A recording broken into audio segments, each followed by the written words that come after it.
नमस्कार, मैं विपुल सिंह स्वागत करता हूं आप सभी प्यारे विद्यार्थियों का, हमारे सभी प्रिय स्टूडेंट्स का सीयूईटी यूजी स्टडी कैपिटल के इस प्लेटफॉर्म पर। और सीयूईटी यूजी 2026 के फॉर्म भरे जा रहे हैं। आपके एग्जाम में मात्र और मात्र 4 महीने शेष हैं, यानी अधिकतम समय आपके पास 4 मंथ्स का है, मैक्सिमम टाइम। इस 4 मंथ्स में आपकी क्या स्ट्रेटजी होनी चाहिए, क्या आपकी तैयारी होनी चाहिए और किस तरीके से आपको तैयारी करनी है, आज की इस वीडियो में मैं आपको यही बताऊंगा। और क्या आपने सीयूईटी यूजी में किस तरीके से क्या रोड मैप लेकर के जाना है आगे आने वाले 4 महीनों में, समझ लिया है, जान लिया है या कुछ सोचा है?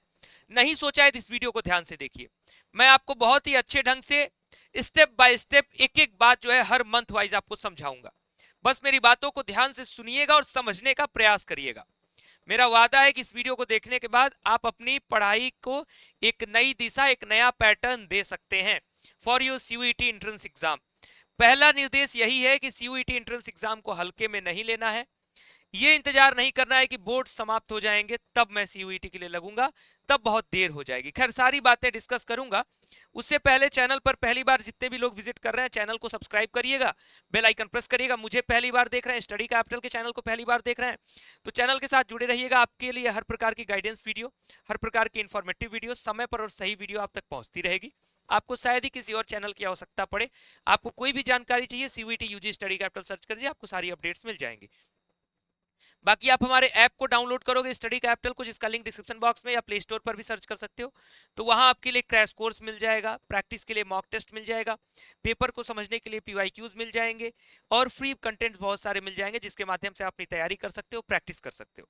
ठीक, बाकी आप सभी लोग व्हाट्सएप करना, स्टडी कैपिटल सीयूईटी नाम से ये नंबर सेव कर लेना, विपुल भैया सीयूईटी स्टडी कैपिटल से सेव कर लेना, और मैसेज करना 9336257345 पर कि भैया मेरा ये नाम है, इस कोर्स की तैयारी कर रहा हूँ या फिर कर रही हूँ। तो हम आपको जितना भी सहयोग हो सकेगा आप सभी को सहयोग करने का पूरा प्रयास करेंगे। तो सबसे पहले तो मेरे भाई ये जान लो कि सीयूईटी का जो डिवीजन है, यानी जो इसका टेस्ट पेपर का डिवीजन है, वो 3 पार्ट्स में किया गया है। फर्स्ट लैंग्वेज टेस्ट, आपने फॉर्म भरते समय चीजों को समझा होगा, फिर भी मैं समझा दे रहा हूँ। Second domain, and third general aptitude test, that is GAT यानी जीएटी के नाम से जिसे हम जानते हैं। तो पहले तो मैं आपको एक छोटा सा निर्देश देना चाहूंगा इसमें कि select your test paper wisely. अगर अभी तक आपने फॉर्म कंप्लीट नहीं किया है, ये फॉर्म भरने में अभी भर भी दिया है तो सोच रहे हैं क्या चेंज करें, तो अपने टेस्ट पेपर को वाइजली यानी बुद्धिमानी से सेलेक्ट करिए। Must choose at least 1 language and GAT. बहुत सारे बच्चे क्या होते हैं, कहते हैं मुझे सर बीएससी करना है तो मैं अब डोमेन ही पेपर लूंगा। ध्यान रखिए कि आपको एटलीस्ट 1 लैंग्वेज और एक जीएटी जरूर लीजिए, बाकी अपने डोमेन्स लीजिए इसके साथ में। ये मैंने कंपलसरी इसलिए आपको कर दिया क्योंकि इसके माध्यम से आपको मैक्सिमम यूनिवर्सिटीज के ऑप्शन खुल जाते हैं। इसके साथ जब आप डोमेन ले लोगे तो मैक्सिमम यूनिवर्सिटीज की एलिजिबिलिटी क्राइटेरिया फॉलो करोगे। नहीं तो आप किसी एक दो यूनिवर्सिटी की एलिजिबिलिटी क्राइटेरिया देख के आपने अप्लाई कर दिया और पता चला काउंसलिंग के समय आप बहुत सारे यूनिवर्सिटीज में मौका खो दिए हैं। तो आप नहीं जानते ना कि आपका नंबर कैसा आएगा और किस यूनिवर्सिटी में आपको एडमिशन मिलेगा। ऐसा तो है नहीं कि एक को आपने टारगेट कर लिया वही मिल जाएगा। ये आपका दृढ़ संकल्प है, लेकिन सिर्फ उसी पर निर्भर रहना एक बेवकूफ़ी हो जाती है, इसलिए वैसी बेवकूफ़ी नहीं करनी है। इसलिए एक लैंग्वेज और जीएटी भी सेलेक्ट कर लेना है। और हमारे ऐप पे सारी तैयारी कराई जा रही है, जीएटी हो, डोमेन हो, लैंग्वेज हो, सारी तैयारी आपको मिल जाएगी। अब चलिए, now we are talking about strategy. अब हम स्ट्रेटजी पर बात करेंगे। तो 4 महीने की स्ट्रेटजी पर चलने से पहले थोड़ा थोड़ा कुछ और स्ट्रेटजीज पर हम लोग ध्यान देंगे। सबसे पहले मैंने लिखा है बोर्ड्स प्लस सीयूईटी। चूंकि जो आपके डोमेन्स है, इसलिए मैंने डोमेन को अलग से नहीं लिखा है, क्योंकि डोमेन आपका एनसीईआरटी बेस्ड ही रहेगा। 70 to 80% क्वेश्चन डायरेक्ट एनसीईआरटी से रहते हैं आपके डोमेन में। ये 100% दावे के साथ और गारंटी के साथ मैं कह रहा हूं। 70 to 80% डायरेक्ट एनसीईआरटी के क्वेश्चंस आपके सीयूईटी में भी आते हैं। तो फोकस ऑन एनसीईआरटीज। डोमेन्स के लिए पहले तो एनसीईआरटी पर फोकस करिए। Second, but start practicing through MCQ for every chapter from your domain. लेकिन आपको हर एक चैप्टर के, यानी आपके डोमेन, जो भी आपके डोमेन सब्जेक्ट्स हैं, जो भी आप डोमेन सीयूईटी का ले रहे हो, उस सीयूईटी के लिए स्पेशली एमसीक्यू की प्रैक्टिस स्टार्ट कर दो। क्योंकि बोर्ड में तो आप एमसीक्यू की प्रैक्टिस ज्यादा करते नहीं है, तो आप एमसीक्यू की प्रैक्टिस स्टार्ट कर दीजिए अपने एनसीईआरटी को ही फॉलो करते हुए। That's enough for your domains शुरुआती मंथ में आपके बोर्ड एग्जाम तक। उसके बाद language routine, don't leave it for last time. अब बहुत सारे बच्चे क्या करते हैं कि सर मेरा बोर्ड एग्जाम है, सर लैंग्वेज को मैं उस तरीके से टाइम नहीं दे पाऊंगा। अगर ये बेवकूफ़ी आपने किया तो लैंग्वेज एक ऐसा पेपर होता है जो आपको सबसे ज़्यादा स्कोर दिला के आपकी मेरिट को ऊपर ले जाने का काम करता है। तो इसको लास्ट मंथ के लिए नहीं छोड़ना है। Start learning language comprehension, vocab and grammar at least 1 our.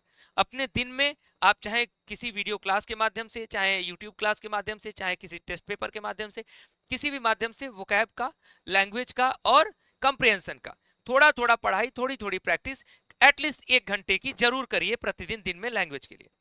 Now GAT routine यानी जनरल एप्टीट्यूड टेस्ट का रूटीन क्या होना चाहिए? तो इसके लिए तो आपको बहुत सारी चीजें पढ़नी है, क्योंकि जीएटी में बहुत सारी चीजें, जैसे फोकस ऑन जीके, आपको जीके पर फोकस करना है। अब मैंने जीके कह दिया तो इसमें जीएस इन्वायरमेंटल बहुत सारे पॉइंट्स आ जाते हैं। नाउ करंट अफेयर्स, आपको एटलीस्ट 6 मंथ के करंट अफेयर्स के साथ अवेयर रहना पड़ेगा। Basics of quants and reasoning, बहुत ज्यादा आपको डिटेल में, ऐसा नहीं है कि क्वांट रीजनिंग एकदम जैसे कुछ बच्चे हैं कि सर मैं बायो स्ट्रीम से हूं, मैं जीएटी का क्वांट और रीजनिंग कैसे संभालूंगी या फिर कैसे संभालूंगा, तो क्वांट इतना कठिन नहीं आता है कि आप उसमें हिल जाओगे। तो बेसिक्स आप पढ़ना शुरू कर दो। अपने बोर्ड एग्जाम तक क्या करो, ये जितनी भी बातें मैंने बताई ये किसके लिए है? बोर्ड एग्जाम तक के लिए। बोर्ड एग्जाम तक एनसीईआरटी से आप पढ़ते रहिए, अपने सीयूईटी के लिए सिर्फ एमसीक्यू की प्रैक्टिस स्टार्ट कर दीजिए बोर्ड एग्जाम तक। लैंग्वेज के लिए कम से कम 1 घंटे समय दे दीजिए, थोड़ी थोड़ी प्रैक्टिस स्टार्ट कर दीजिए। जीएटी के लिए चूंकि मैंने समय की बाध्यता नहीं दी, क्योंकि किसी के लिए जीके जीएस कठिन हो सकता है, किसी के लिए क्वांट कठिन हो सकता है, किसी के लिए रीजनिंग कठिन हो सकता है, इसलिए अपने अनुसार इसके बेसिक्स को अपने बोर्ड एग्जाम तक पढ़ते रहिए। बोर्ड एग्जाम तक इतना ही लोड अपने आप को लेना है, इससे ज्यादा लोड नहीं लेना है, नहीं तो हमारा बोर्ड भी खराब हो जाएगा, सीयूईटी भी खराब हो जाएगा। तो दोनों को बैलेंस करके चलना है। नाउ 4 मंथ स्ट्रेटजी, अब जो 4 महीने की स्ट्रेटजी मैंने आज से आपके लिए मैं दे रहा हूं, यानी लगभग आज से 4 महीने आपके एग्जाम बचे हैं, ज्यादा इससे नहीं बचेगा। और ध्यान रखिएगा कि जैसे जैसे दिन बीतते जाएगा फिर यही जो चीजें हैं वो आपको 2 महीने में करनी पड़ सकती हैं, जो और लेट करेगा उसको 1 महीने में करनी पड़ सकती है। तो 4 महीने यानी आराम से आप पढ़ सकते हो। अब जब यहां से बेसिक शुरू करोगे तो मंथ 1 यानी M1 जो होगा आपका फाउंडेशन का होगा, जो कंप्लीट आप करेंगे, कंप्लीट 50% सिलेबस विद क्लैरिटी। ध्यान रखिएगा कि आप जो भी पढ़ेंगे, चूंकि आपके पास समय है 4 महीने का, तो इस 4 महीने के समय में जो भी आप पढ़ रहे होंगे मेरे भाई, वो आप बिल्कुल क्लैरिटी के साथ पढ़ेंगे। भले ही 1 महीने में 50% ही सिलेबस हमारा होगा, लेकिन हम उसको पूरी क्लैरिटी के साथ पढ़ेंगे, पूरे कॉन्सेप्ट हमारे क्लियर होने चाहिए, ताकि कोई भी क्वेश्चन हो, क्वेश्चन थोड़ा सा ट्विस्ट करके भी आए तो हमें उसको समझ सके हम क्वेश्चन को। अगर हमने अच्छे से पढ़ा है, क्वेश्चन अगर समझ गए, समझने की कैपेबिलिटी हमारी बन गई और हमारे कॉन्सेप्ट क्लियर है, तो फिर हम जो है उस क्वेश्चन को इजीली सॉल्व कर लेंगे। नाउ मंथ नंबर 2, दूसरे मंथ में हम चलेंगे syllabus completion, that finish remaining syllabus, यानी अब हम सिलेबस कंप्लीशन की तरफ सेकंड मंथ में बढ़ जाएंगे। जब दूसरा मंथ, ये लगभग मंथ तब शुरू होगा जब मैक्सिमम लोगों का बोर्ड एग्जाम धीरे धीरे समाप्ति के दौर में पहुंच रहा होगा।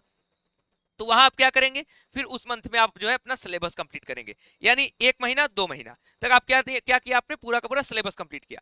अब ये सिलेबस का कहने का मेरा ये बिल्कुल मतलब नहीं है कि आप रिवीजन और प्रैक्टिस इस बीच नहीं करेंगे। मैंने ऑलरेडी आपको यहां बता दिया है कि आप अपने कंफर्ट जोन के अकॉर्डिंगली, चूंकि इस बीच आपका बोर्ड है इसलिए मैं आपको प्रेशर नहीं कर रहा हूं, आप जो है अपने अनुसार थोड़ी बहुत प्रैक्टिस जारी रखेंगे, वो आप पर डिपेंड करेगा, आपकी कैपेबिलिटी पर डिपेंड करेगा। नाउ मंथ नंबर 3, जो लोग मंथ 1 और मंथ 2 को अच्छे से सिलेबस कंप्लीट पर दे देंगे, उनके लिए तीसरा महीना होगा कंप्लीट रिवीजन मंथ। यानी अब जो है आप अपना रिवीजन, जिस महीने में मैंने जैसे इसमें लिखा सिलेबस, इसमें लिखा सिलेबस, तो यहां आपको सिलेबस पर ज्यादा महत्व देना है, रिवीजन प्रैक्टिस को थोड़ा कम। यहां सिलेबस को ज्यादा महत्व देना है, रिवीजन प्रैक्टिस को थोड़ा कम। यहां मैंने रिवीजन लिख दिया तो रिवीजन को ज्यादा महत्व देना है, सिलेबस और प्रैक्टिस को कम महत्व देना है।